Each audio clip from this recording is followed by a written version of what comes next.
thanks for coming, and whether you're here to get extra credit for your class, there's nothing wrong with that, or you're here to see these two fine faculty members hash it out over print.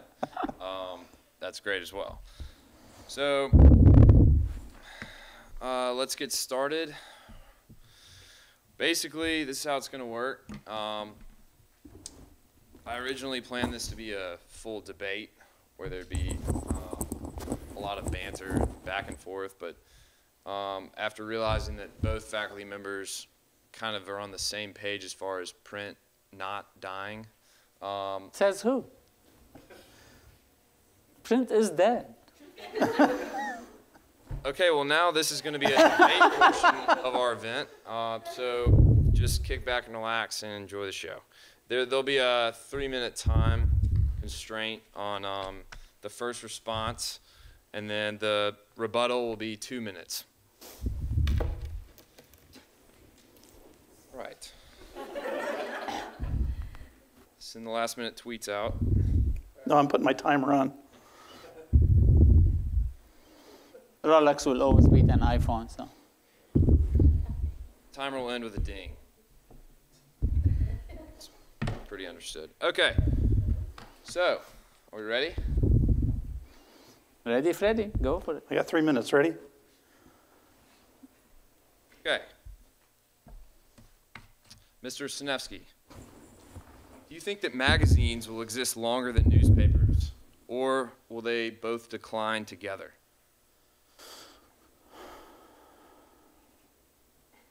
Would you like me to repeat the question? No, I don't. I thought there were going to be refreshments. Let's see. Are they going to? There are things that magazines can do that will make them last longer than newspapers. Newspapers will last, but they won't be lasting in a printed state. I think because newspapers are all about news and news that's quick, you're going to get quick news through the internet and through Twitter, Facebook, and so that's how they need to survive, is to, be part of that conversation. Okay, Dr. Hassan, your response? One of the major problems we have in the industry is every time you hear the word print, you put newspapers and magazines all in the same boat. Yes, the word newspaper is now an oxymoron. News and paper, it's like an oxymoron. There's no way you can have news on paper anymore. However, we are going to continue to have printed newspapers. And I am one of those people who say, like, newspapers are not dead. Some of them are committing suicide because they are refusing to change their content. It's all about the content. Dr. Hassan, your 2 minutes is up. Sorry. What? According to my Rolex, I've just started like 35 seconds. My iPad says the 2 minutes are up, so. Okay, I guess the panel is biased toward print and. Next question. This one's for Dr. Husney. Dr. Husney, you have been quoted several times saying that humans are creatures of habit. What happens when children in the near future are raised to form habits without print? That will never happen. So that habit will never be established. I mean, my grandson is 5 years old, Mr. Magazine Junior, TM. And he loves his iPad. He plays Angry Bird. He watches his Netflix movies on it. He cries when the iPad dropped and $800 went to waste when the screen's completely busted. But before he goes to bed, he goes to his bookshelf, picks up 3, 4 books, give them to his mom, and said, "Mommy, please read those books for me." And not for a single moment he's saying, "Oh, I'm moving now from a digital age to an analog age." It's all there for him. So it's all going to be, I mean, the day that you will be happy with a virtual girlfriend or a virtual wife, people will stop actually having tactile products to hold in their hands, to flip the pages, to smell the ink, to hear all of that stuff.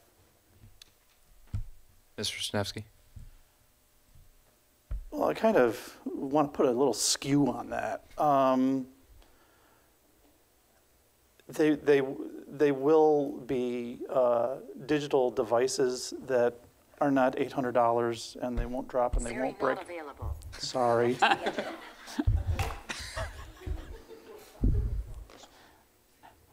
How am I doing so far? So they will. The devices will be cheaper and they will look like print, but they will not be actually printed. See, but that's the thing, is we are doing everything. It's going to look like print. It's going to feel like print. I mean, if print is a technology. I mean, it's a 500 plus years old technology, but the same thing is like with a pencil. A pencil is a technology. I mean, you have one place to enter, one place to delete. I mean, so we have to remember that just because there's newer technologies, it does not make the old technology obsolete. Okay, thank you. Mr. Sinevsky, Yes. how are advertisers being affected by this changing trend in media? Well, you know, when in the old days, there was just one outlet for them to get their product out, and that was a newspaper. Of course, you also had billboards and fuller brush signs. Google that, you'll understand it.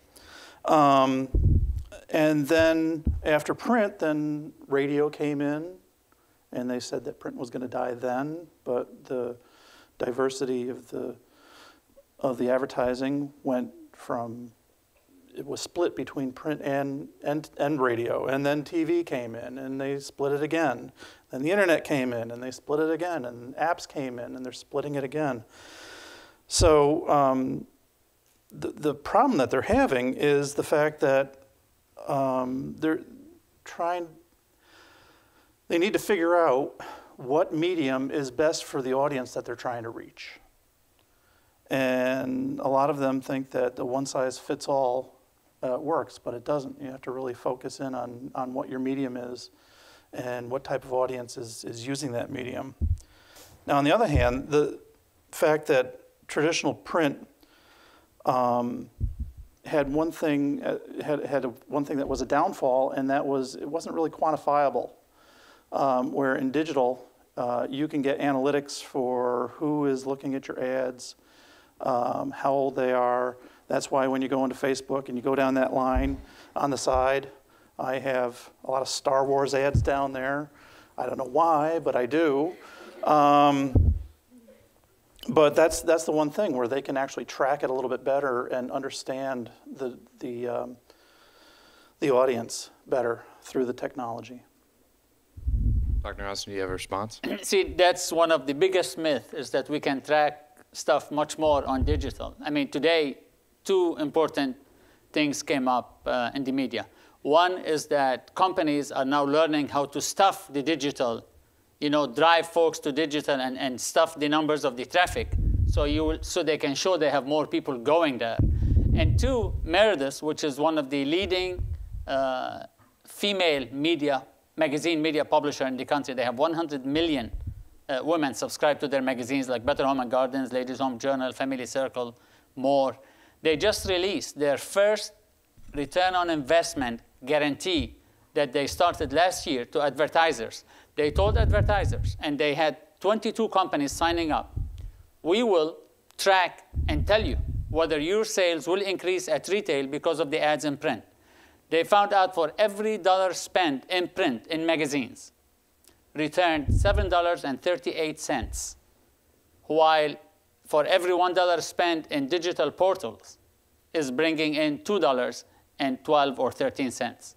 If you want to hear the whole story, I do have some web stuff. Go to my website. I just posted the interview with the president of Meredith Media, www.mrmagazine.me, M-E. Thank you. Mr. Sinevsky, again, many people view the decline of print as a negative change. what are the pros and cons of this change, and do the pros outweigh the cons, or vice versa? Well, change is always going to happen, and there are pros and cons to being able to deliver content in multiple medias. The con is that you have to actually produce this stuff in different forms, which takes more people. The pro is that a lot of times, and I'm speaking from a designer's mindset, that I designed for print for the longest time, and I would sweat and curse and make sure everything was right, and then when it was printed, it looked like crap. Now, when I design something for the internet, I sweat and I curse, and it looks a little less like crap, because there's never a real seamless divide between what you see on your computer screen to what actually goes out there to the public.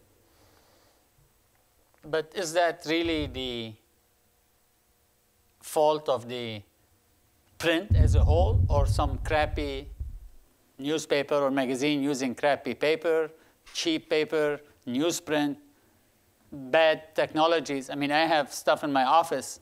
I mean, you can't take your eyes off the printed material. I just bought a magazine, $39 cover price, about wine and food. I would not touch it on the internet. I mean, there's a big difference between the two. I have a subscription to the British Gentleman's Quarterly because it was only $3 on my iPad. So I said, let me try it. It's $12 on the newsstand. Paid my $3 for the issue. I spent 10 minutes with it. I spent at least 2.5 hours with the printed edition. I mean, there's a big difference. However, it's not the platform that we have to worry about. It's the audience. It's the audience first. If I am going to create something, I better know who's my audience. I mean, no matter how crappy my hometown newspaper, if they publish the picture of my grandson scoring a goal in soccer, guess what? I'm going to cut that picture, buy a few copies of that newspaper, and put it on my refrigerator. So as long as you have refrigerators, as long as you have coffee tables, I mean, I want to see Professor Sanaevsky great design. I want to show off his work by putting something on my coffee table, on my desk, and when some student comes in and say, look what Professor Sanaevsky have designed. I'm not going to take them to my iPad or to my computer. Oh, let me show you what Professor Sanaevsky have done. It's there. It's a statement. You don't have to have a digital device to show you what you are doing. To elaborate on that, Dr. Housey, do you think there's a solution in the future to solve that problem of lack of tangible, sentimental value? It's not a problem. I mean, we are making it a problem. I mean, you know, even if we go back to your question about advertising, back in 1935, before, maybe the dean was born, but before any of us were born, radio advertising revenues exceeded all of print media in the United States. 1934. 1955, television advertising revenues exceeded that of radio. Last year, Google advertising revenues exceeded all of print media in the United States, and television and radio. Now, if somebody is making more money than I am, it does not mean I'm dead. It means I have to adapt. I have to change my business model. I have to, I mean, when you look at the newspapers in Europe, they are the size of, some of them are the size of Time magazine, printed on glossy paper, published on a daily basis. They changed their content. They did not just say, oh, let's redesign. Oh, let's do this, or let's do that, or let's use color. You have to reinvent yourself and adapt to your audience, adapt to your customer. That's the future. And will there ever be a day where we are not going to have print? You know, I'm one of those people who say, as long as we have human beings, we are going to have print. Why? The sense of ownership, the sense of membership, and the sense of showmanship. Those three characteristics go through humans. We like to show off. We like to have that sense of belonging. Babies are born with their fists tight. They want to own stuff. Can you imagine all your belongings in this life? Your books, your videos, your music, everything you own is on this little tiny iPad or iPhone? Try living in an apartment where you have nothing but your iPhone. But you have all your books in it, all your music in it, all your videos in it, you name it, it's there. What type of a life are you going to have? But you're showing off that stuff on Facebook now. Those pictures are being shown to all your friends on Facebook, and they know what music you're listening to. And not only my friends, but everybody else. I mean, anytime I go to my computer, somebody is tracking my IP address. Somebody knows everything I'm doing. And no matter how much you clear your caches or you wipe your history, it's there. It has been recorded. So do you want your life to be an open book, or you want to have some privacy? The choice is yours. Thank you. Dr. Hosni, again, you've coined the term isolated connectivity. Explain your definition of this and what you think it means for the future of society and the media. You know, we have the tendency, we feel that we are more connected than ever before. I mean, I have, not that I'm counting, 3,542 followers on Twitter, 785 friends on Facebook. Yeah, you can double check it, or maybe more than that on Facebook. Yet, the way I came up with that phrase, one day I came home, or let's use it since we are taping so my son won't be mad at me. A friend of mine came home one time and he saw his son, who was 19 years old, watching a movie on his laptop, a Friday night, and texting at the same time. So he asked his son, "Dad, what are you doing?" And the son said, "Duh, can't you see? You know, I'm watching a movie." I said, "No, whom are you texting?" "My girlfriend." "What is she doing?" "Watching the same movie in her apartment." And they were talking about the movie. So it hit me. I mean, I looked at him and said, what's wrong with the good old-fashioned ways where you used to take your girlfriend on a Friday night to the movies, buy some popcorn, pretend to reach and miss? and he looked at me and said, like, are you kidding me? You can't talk about the movie at the movies. I mean, he said, like, you tell me you have 500 friends on Facebook, and you are home alone with a laptop in your lap on a Friday night? There is something wrong with that picture. Yet, we feel we are connected. None of you will feel like, oh, I'm isolated, I'm by myself. But in reality, we created this environment that I call isolated connectivity, that we feel that sense of connectivity, yet we are growing more isolated than ever before. You can't look at anybody in their eyes and talk and address them.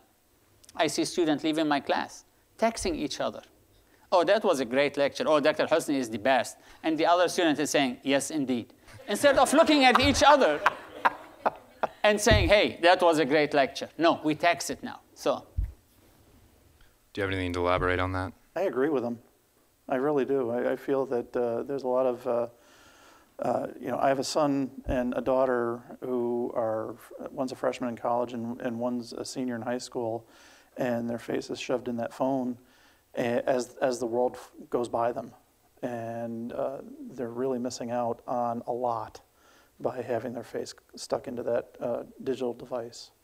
So everything comes with balance. Okay. This one's directed toward both of y'all, but I'll have Mr. Sinevsky have the first response. Why does newspaper readership continue to decline while magazine readership has not declined as much? have not declined, point. I mean, just to be correct with Has stayed much the same progression. Well, I agree with Dr. Hosni that newspapers have been committing suicide. They are looking more at the bottom line than the quality of the content. And so you can't pull that over the public's eyes. They see that fact that they're getting a lesser quality with the way the newspapers have been working in the last few years. And that'll turn around. But at this point, I think that you know, you give somebody quality, and they're going to buy it, and that's the end all be all. You know, I mean, newspapers are like the cruise ships, where magazines, in most cases, are like, you know, sailboats or power boats or yacht. So it's easier for a magazine to readjust. It's easier for a magazine to make a U-turn. Well, the newspapers, I mean, they were always the 800-pound gorillas. I mean, they were printing money. They were making so much money that when, in 2008, the economy crashed, busted completely, technology burst, all of a sudden they were hit by two whammies. I mean, who is going to wait for the next morning to know who won the Super Bowl? I mean, we know it the minute it happens. So as long as newspapers continue to be in the business of the 5 Ws and the H, there's no future for them. They are committing suicide. They have to be in the business, what's in it for me, which was always the domain of the magazine and the magazine industry. You don't buy a magazine just to know what happened last week. You buy a magazine to find something in it for you, whether it's entertainment, whether it's recipes, whether it's food, whether it is, you name it. There's a magazine for you with the simple answer, what's in it for me? And that's why general interest magazines are not doing well? That's why the mass general interest magazines are not doing well, because we don't have a mass audience. I mean, when we used to have a TV guide where people depended on the magazine to know what's playing on TV, we used to sell 18 million copies every single week. And we're not talking about like the dark ages. We are talking about the 1980s, which is probably the dark ages for you all. You were not born. But 18 million copies every single week. But how many of us today depends on a magazine or a newspaper to find what's playing on TV? I mean, we have all, I'm not talking about the dark stone ages, Dr. Wickham. I'm talking about the young ones. If you look at your remote control, you know exactly what's playing, when is it playing, not only today, tomorrow, next week. You can tape it 2 weeks ahead of time. But the big major change, the shift that took place, is that most print is using the best of the technology to advance its case. We are, I mean, for 10, 15 years, we've lost our way in print, mainly newspapers and some magazines. We start pushing, sending people from print to the web. You like Vogue magazine, you had to pay $4 to get it or $1 to subscribe. I gave it to you for free on the web. Why would you buy it? We have created this welfare information society. Now, we're hitting the brakes. Now we are going back and say, hey, you want something? You need to pay for it, even if it's on the web, even if it's on your iPad. And we trained you to, it's okay to pay by piece. You know, you buy one song with iTunes. You used to go to Walmart, you had to buy the whole album. But when was the last time you bought a song or an album from iTunes that they send you the CD also? Never. When did you ever buy a book from Amazon for Kindle and they send you the printed book? Never. You buy all these virtual things. If you want the real thing, you have to go to the store and buy it. That's the lesson that the media did not learn. We gave you the entire store for free. Now it's changing. Now if you subscribe to a magazine, you want the digital edition, you have to subscribe to the digital edition separate from the print edition. So there's this model is still playing. But what you need to remember, print is 500 years old. Digital is 15. So we're not there yet. But would digital ever kill print? No. Will digital play a big role in helping print? Yes. Look at all the digital sites that are coming up with print magazines. Fab is the latest one. I don't know how many of you have Fab or follow Fab, fab.com, buying stuff from Fab. And okay, how many of you follow thenot.com? How many of you follow allrecipes.com? How many of you follow style.com?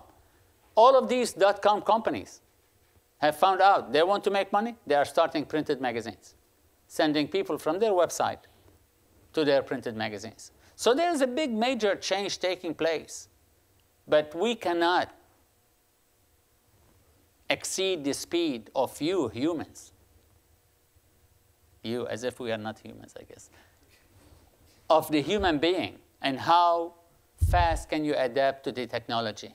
We have to, that's why I say, not the platform, audience first, customer first. Always focus on your audience. You'll never miss. And I think that was 4 minutes. So. Made up for extra time. What is it about print, this is for Dr. Hosni, what is it about print that has allowed it to stay so relevant for so long, even in 2013? And I know you've already covered some of this, but just well, I mean, it's mainly 3 things. It's the me time. I mean, when you are sitting in your chair, in the bathroom, in the hot tub, on the couch, wherever you are, on the beach, with your magazine, flipping through those pages, or with your paper bag, or you're not worried about, the sand is going to get into my iPad.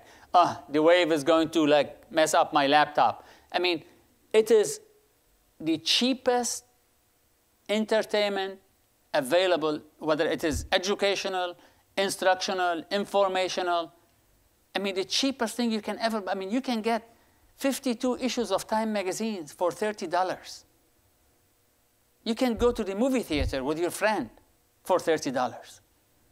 And yet, it's my me time. It's like, it's my time. When I sit down on my couch with a cup of coffee or a glass of wine, and I'm flipping through those magazines, it's my me time. That nothing, I mean, I don't have to have any effort. Oh, gee, I mean, there's no internet connection.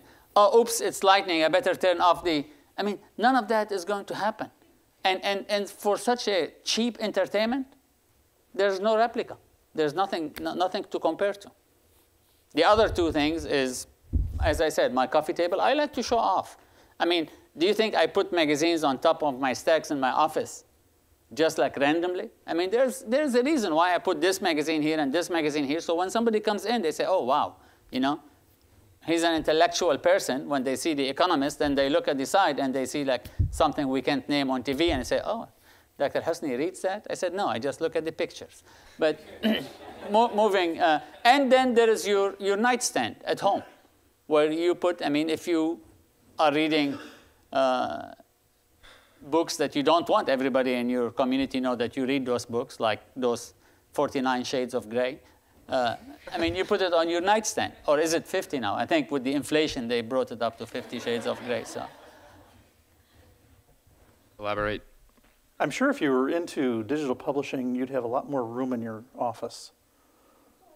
Yeah, but then will that be life?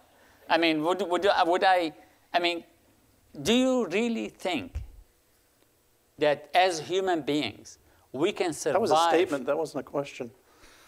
That's the wrong statement then. Because, for one simple reason, we are born to collect. I mean, it's in our human genes. You tell me, I mean, all of you, you go back to your room, you go back to your dorm, you go back to your home. How much stuff do you have that you have not worn in weeks, you've not touched in weeks, you've not used in weeks, yet try to get rid of it. I mean, part of the human nature is that hoarding part of it. We're all hoarders. Some of us are more hoarders than others. But again, if you come to my office, a sign, I mean, there's one great philosopher once said, a busy office is a sign of a busy mind. A clean office is a sign of a lazy mind. So check your professors, go to the offices and see who has the busiest office of them all. So this whole thing about me time that you're talking about before. Not your time, me time, me. It's as in me. No, I know. So it's your time. Now it's me time. Ah, okay. Mr. Sinevsky, would you consider... I didn't get a chance to answer that last question. Proceed. You talked about me time, and true that the technology is fragile, and you don't want to bring it to the beach or into your bathtub. But when you're sitting in front of a television and you're flipping through a digital edition of Wired magazine, there are things that that edition can do that print can't do. They can have videos on there and kind of make which makes a deeper connection to their audience. You can have audio. You could have links to websites that are talked about in the article. It's searchable. Sometimes you don't know what's in a magazine, but if you search it, then you can actually find it, as opposed to going like this trying to find. Yeah, but see, but page. the element of surprise as you are flipping. See, if we are going to give our audience, if each one of us knows exactly what they want and goes searching for it, our life will be so boring, so limited. If I am reading the New York Times or the Wall Street Journal, all of a sudden, there's this story about something I never thought about. I mean, the element of surprise as you are flipping the pages, that you are not searching for something specific, is exceptional. And plus, I want to lose myself when I'm reading something. I don't want to be activated to, oh, check this website, listen to this video. I mean, if I want to listen to videos, I will sit down in front of my laptop, watch the videos. If I want to listen to the news on TV, I will go there. But I don't want an interrupted experience. That's why I say, I mean, good magazines, good print today goes beyond good content. They have to be experience makers. They have to create that connectivity that will make you lose yourself with the product that you have in your hands. I mean, how many of you would love to go to a movie theater in the middle of the movie, as like you are just like watching in the middle of the climax of that movie? They say, oh, to finish this movie now, you need to move to theater number 4. Oh, and then in theater number 4, they say, oh, really? If you really want the end, you have to move to theater number 8. You don't want. I mean, we're not rabbits. We're not frogs. We don't like to hop. We like to sit down, enjoy, lose ourselves with that experience. If we don't have a good experience with print, yeah, kill that publication. I mean, nobody said there's no life cycle. Why should a magazine or a newspaper go on forever and ever and ever? There's a life cycle. Magazines come, magazines go. Newspapers come, newspapers go. Same thing with websites. You know how many websites have come and gone? How many businesses that were started on this virtual pixels on a screen have come and gone? Have you ever heard me saying digital is dead? No. So we are our worst enemies. That's why I keep telling whoever is willing to listen. There's no other industry besides journalism where we mourn our own death, we dig our own grave and talk about it. After all, we love bad news. I mean, nobody is going to write an article about, oh, the newspaper business today is good. No, we thrive. Oh, you know, we're losing more money. But guess what? If we stop being a little bit too greedy, newspapers are still making money. They are not making the millions that they were making, but they are still making money. Any newspaper that's losing money, guess what? Their owners are not going to keep it in business. And they are not just like worried about, oh, our audience, oh, the paper is like we're doing such a great service to the community. No. Once they stop hearing this, you know, the cash register money coming in, they are going to fold that paper. And it's not the fault of print. It's the fault of greed. Next question. Mr. Sniewski, would you consider content on an iPad, for example, a new form of media? Please explain. No, it's not. It's multimedia. It's all content. It's just coming at you at the same time. It's available to you at the same time. Dr. Husney was talking about watching a movie and then people saying you have to move to a new movie theater. That's really not what it's about. You have more choices through the digital media to look at other things as opposed to print where you're just reading and looking at pictures. So it's just multimedia. It's multiple forms of media in one place. Did you say just like reading and looking at pictures? What's wrong with that big, huge visual impact of typography and photography working together? I love it. Giving your mind a little bit more. I mean, you can hear. I mean, that's why. I mean, print touches all of your 5 senses. I mean, you can hear the voices. If it's a well-done publication, you can hear the sounds. You can smell the food. You can, I mean, without actually, I mean, let our imagination roam a little bit. I mean, stop feeding us everything. The sounds, the images, the movement. I mean, trust in the human being. Give us some place to think, some place to imagine, some place to, you know, I mean, people used to sit down with their book and travel all over the world without leaving their chair. Now everything is fed to us with a silver spoon that if somebody looks you in the eye, you can't talk with anymore. Is this the future? I mean, these newspapers were not doing well before the digital age. They have been dwindling over the years, and I think it was with the economy and, as you said, the digital explosion, it just were too many things that hit it. But before, I would always hear about, well, I'd get the newspaper, but it just piles up in my room, and all I do is throw it out in the next recycling bin. So it's not just digital that is hurting and newspapers, it's also the fact of that it's cumbersome, it's hard to search, and it's easier to find that kind of information online. If newspapers remain in the news business, in the 5 Ws and the H, I agree with you 100%. The first decline of American newspapers, started in the mid-'80s. There were no digital stuff. In the mid-'80s, something important happened. I was hired. And you were hired. And a news service was started on cable television called CNN, a 24-hour news delivery. It was the first 24-hour news delivery, pixels on a screen, television presentation. The need to wait till your next day morning to know what happened yesterday was eliminated. That's when, if you look at the history of American newspapers, from the mid-'80s until today, their circulation never went up. It started declining from the mid-'80s and continues till today. And the worst part is, again, I mean, see, that's the problem with journalism and journalists and newsrooms. They are like professors of journalism schools. They love to talk about change, but don't you dare ask them to change. All what they will do is they will talk about change. But the minute you ask them to change, you become the Antichrist. Okay, this one's for Mr. Sinevsky. Why is it so important for young people entering journalism schools to learn how to design and not just write? Well,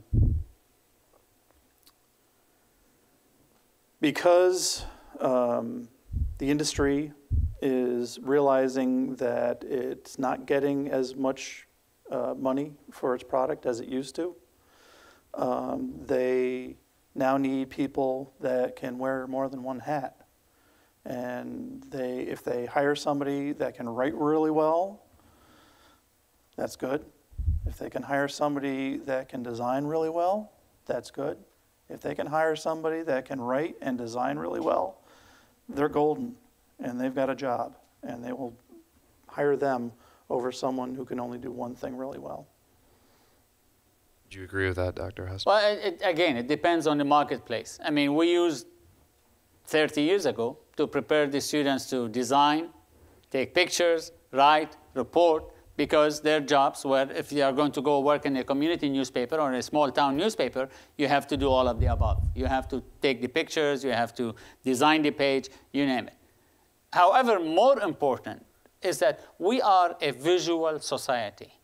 I mean, starting with the 60s of the last century, we have changed in this country from an audio society where people sit down and listen to soap operas on radio to a visual society where television brought images and pictures to our rooms and to our dens.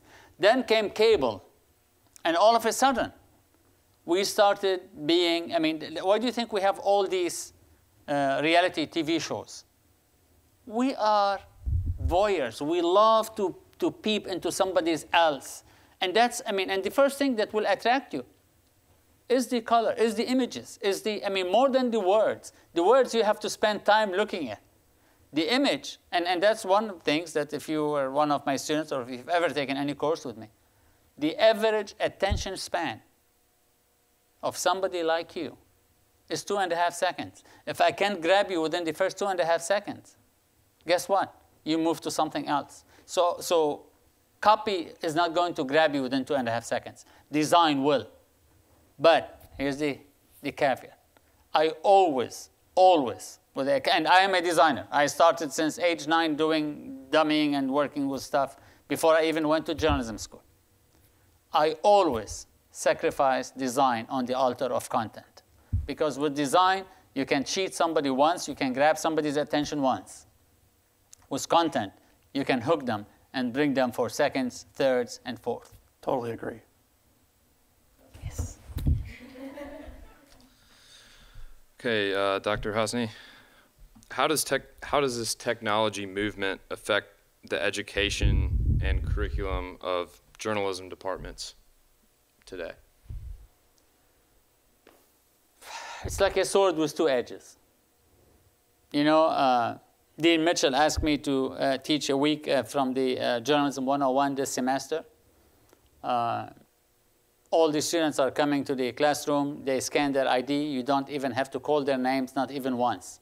So you have like 180 suspects with like social security numbers or with ID numbers that you never can put the name to the face. And if you already have problems like me, recognizing like the name of your students and putting the name with the face, especially when they send you text messages, Ben, no, we're not calling any names, without saying who they are, and they expect your teacher to know their phone number and store it on your phone. It's creating that disconnectivity. However, if you look at the big advantage of like, you know, the online education, people who can't come to school, people who can't come to classes, people from far away places. I mean, now I can sit down in my office and teach a course in Slovakia. Or I can go to New York and do a webcast with the chief revenue officer of the Wall Street Journal, and people all over the world can watch it. So it's, again, it all depends on your audience. It all depends on how do you use technology. Do you put technology in front of the audience, or do you put the audience first? And that's, again, I mean, I won't get tired of saying it. Audience first, customers first, platforms, technology, you name it, second. And Mr. Sinevsky agree with me on that. So. I forgot what the question was. I just say yes. Good. Okay, this will be our final question of the night. What? It's already over. We just started. Okay, our final question of the night. This one's directed towards you, Dr. Hosni. You have interviewed countless prominent journalists. You've interviewed countless prominent journalists. Wonder what's on Netflix. In your career. Are the majority of journalists today pessimistic or optimistic about the future of print? Let me put it this way.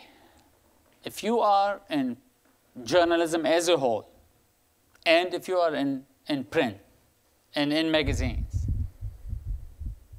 these are the most intriguing times in our history. If you are not excited today about all what's taking place, all what's happening in our industry, you don't belong. And for a simple reason. I mean, if you are in this profession, if you are into journalism, there's something wrong with your brain. I mean, I seriously believe there's a screw loose in our head to be in the profession of journalism. So as is, we should be happy and excited because there's something wrong with us. But with all these changes that are taking place, and don't look at me like that. I mean, if I tell you now there's a tornado coming, where would every sane person go? To the basement, to hide. Where would you go if you are a true journalist? Outside trying to take pictures and follow that tornado. Why? Because you're crazy. I mean, we're crazy folks. And these times, I mean, with all these technological, every journalist who knows anything about journalism will, the first thing that will tell me, yes, I know some of the publications are dying. Yes, I know this is happening. But this is the most intriguing time in our history. Change is moving so fast. I mean, it's like a fast speed train in which is never going to stop. We don't know where it's going, but we need to learn how to hop on that train and hop off that train without the train ever making a stop. Are you willing to accept that challenge? Are you willing to hop on that train, hop out of that train when the time comes without knowing where that train is heading? Those are not tough times. Those are intriguing times, nice times. You're lucky. I mean, I will never wish that I will relive my life because I enjoyed every single minute of it and I continue to. But in your case, the future cannot be any better. Just enjoy it one day at a time. Learn how to hop on that train. It's a fast-going train. Don't be afraid of the speed. But yet, at the same time, when the time comes to jump off that train, learn how to jump. Don't crash with the train if it crashes. Would you like to add any last comments? Sure. Yeah, that's great. Thank you, Dr. Sanefsky. When you're playing the stock market, you don't invest when the stock market is high. You invest when the stock market is low, and you ride up the stock market, and you make money that way. I agree with Dr. Husney that these times are probably the most potential lucrative times for somebody getting into this business right now, because there are so many opportunities that are just around the corner, and people that have the right skills will go far in this world of journalism. That's it? Let's give them a round of applause. You didn't ask maybe the audience have a question or two. These questions are from The audience? AMA. It's 8:20. I'm just like getting like warmed up. I mean, come on. It's only 8:20. If you'd like to stay and ask Dr. Husney questions, I'll it's be here more for the than glad next to 2 hours. All right, first of all, real quick before we go, I'd like to thank everyone for coming. I know this isn't really on most people's list. I'd hope it would be, but because I thought we got some really good content tonight that you may not be able to get even if you have had one of their classes. And I'd like to thank them for participating and agreeing. I know this definitely wasn't on their schedule, so thanks for coming and being good sports.